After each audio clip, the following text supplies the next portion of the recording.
Are you a beginner quilter or maybe even an experienced quilter who wants to make a simple, fast, quick baby quilt using pieces of squares and half square triangles? Stick around and I'll show you how I made this cute, adorable dinosaur baby quilt. I don't know about you, but I love finding quality fabric such as Waverly at an inexpensive price, and guess where I find it at? I find most of my fabric at Walmart, believe it or not, in their fabric section. This 1 yard piece of fabric from Waverly costs $3. And then the dinosaur print was 2 yards for $6. The colored fabric here is also Waverly, and it was also $3, maybe $3.99, so $4 at the most for a yard of fabric. I call that a good deal, my friend. I actually purchased one of each color, so 1 yard of each color, and then 2 of the dinosaur print. So that gave me plenty of fabric to make this quilt, plus others that you saw in the very first picture thumbnail at the beginning of this video. So these are my rough notes. I had to decide how I wanted to make my square. So I decided I wanted it to be at least 8.5 by 8.5. And I also wanted the dinosaur print to be in the center. So I called that block B. So my center block with the dinosaur is 4.5 square inches. Then my white fabric is A, and I had to cut 5 3/4 inch squares out of my white. And then my fabric C are my different colors, and they are also 5 3/4 inches. And I'll share why in a little bit on how to make half square triangles with A and B, or excuse me, A and C, which surround block B. I hope that makes sense. Next, I fussy cut around each of the dinosaurs, being sure to pick different dinosaurs. My quilt is actually 4 across and 5 down, so I needed 20 different dinosaurs. And I used the 4.5 inch square Fiskar ruler to make my fussy cuts. And next I'm showing you how I made sure that it fit within the frame before I cut.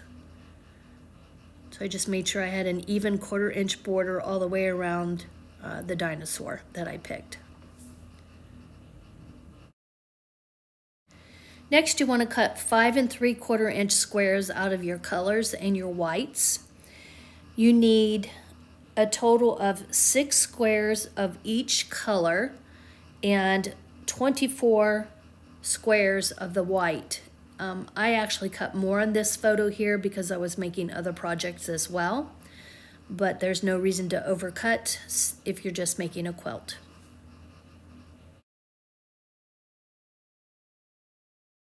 Next, I rearranged the dinosaurs on my design wall, the felted design wall, just to make sure I like the layout. You can lay this out in any order that you wish, but this is the one that I picked. I have 4 across and 5 down. Now it's time to make our half square triangles. First, you take your white squares and you make an X on each one as shown in the picture above. And then you add the white on top of each of the colored squares. This will make 8 half square triangles once we have them sewn together, which I'll show you in our next steps. If you are using fabric that has a right side and a wrong side, be sure to put your right sides together and you draw your X on the wrong side of the white fabric. Mine just happen to be both the same, so I didn't have to fuss that way. Now take all of your squares over to your sewing machine. I find it easiest to use my 1/4 inch guide foot. See that guideline there on the foot? I follow each of the penciled marks with that guide on the left side of the pencil mark, 1/4 inch, and on the right side of the pencil mark 1/4 inch. Do this on each of your penciled lines and you will end up with an X, and your pencil lines will be in the center. I'll show you in the next pictures here in just a bit.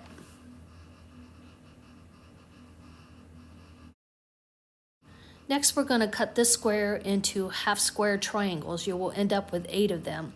So follow your pencil mark and cut, and then you also want to cut horizontally and vertically.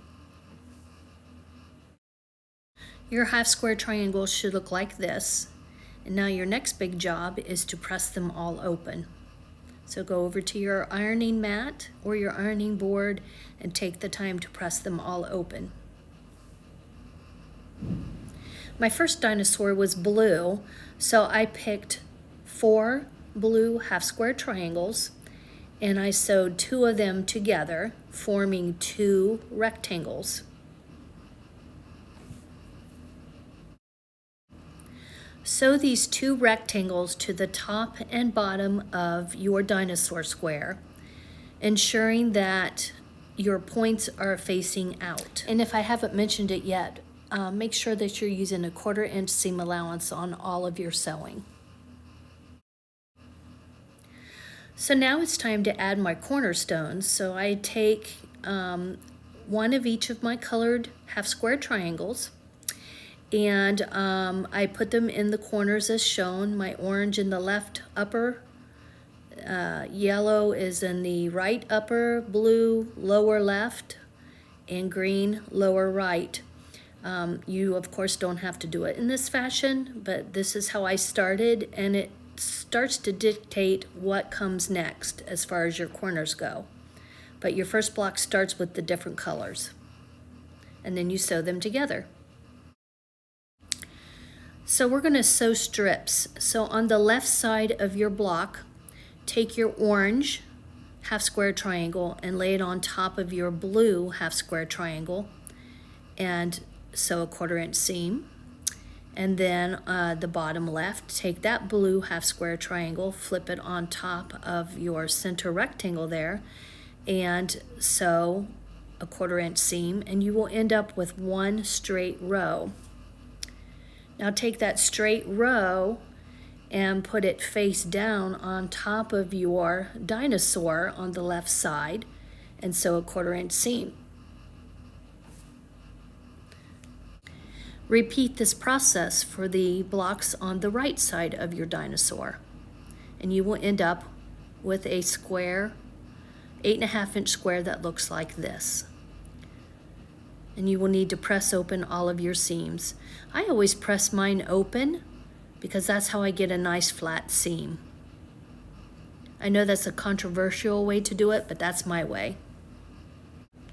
It's also important to measure your square at this time and make sure it's a perfect square measuring 8.5 inches.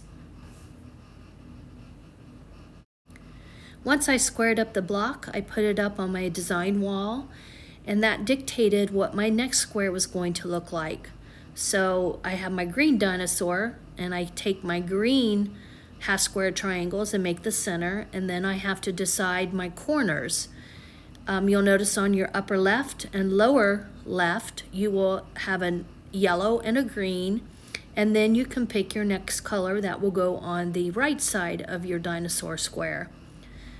In order to keep me straight on my corner square colors, I just did a little diagram and sharing it with you. Of course, yours can be in any order, but this is how I chose to do it. Here's the progression of the quilt on my design wall. You'll notice that some of my squares have not been squared up yet, and you can see I'm not perfect, but in the end, once it's all together, you cannot tell the imperfections. It turned out gorgeous. This is my 4th row, and these are all of my rows together. At this stage, you can choose to sew all of your squares together to form this pattern. But if you're anything like me, I'm not perfect with my sewing yet, so therefore Sashing is my best friend because if you put sashing in between each of your quilt squares, it hides the imperfections. So in order to hide my imperfections, I cut 2-inch squares, 8 of each of my colors, and I placed them on my design board like this. Next, I cut 49 strips of my white for sashing at 2 inches by 8.5 inches and sewed them to each side of my block as shown.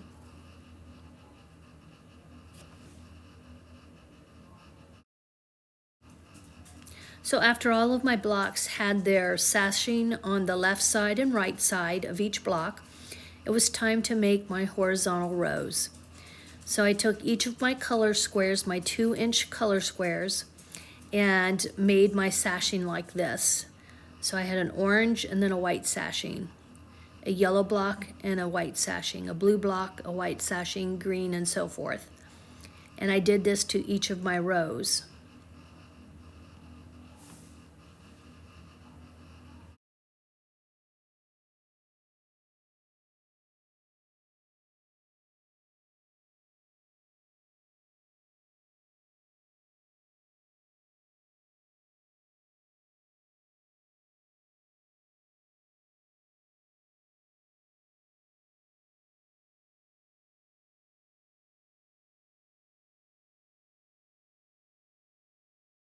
Now that the quilt top is done, it's time to add the backing and quilt. So this is the time that you either make your quilt sandwich and do free motion quilting on your domestic machine, or make your quilt sandwich and use a magnetic embroidery hoop and embroider it on your embroidery machine, or add it to your long arm quilting machine. I chose to add it to my long arm quilting machine. I have been long arm quilting for a couple months now. This is my Grace Qnique 16X Elite long arm. It is sitting on a Q-Zone rolling frame, and I am also using Quilt Motion, the QCT6 automation program, and this is the edge-to-edge level, basic level, and this is a stippling design that I picked. I love, love, love my new long arm machine.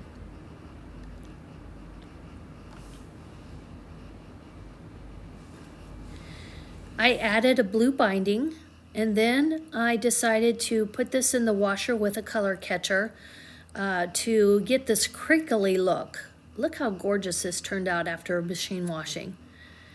I love the old-fashioned look that it gives it with that crinkled look, don't you? Also, if you're interested in learning how to bind, I have other videos on my YouTube channel. Please take a look. Here's a close-up look at the crinkle look. And then I had one final picture that I posted on my Facebook page I wanted to share with you. And if you like what you see and you want to learn how to make these other baby items, please like and subscribe.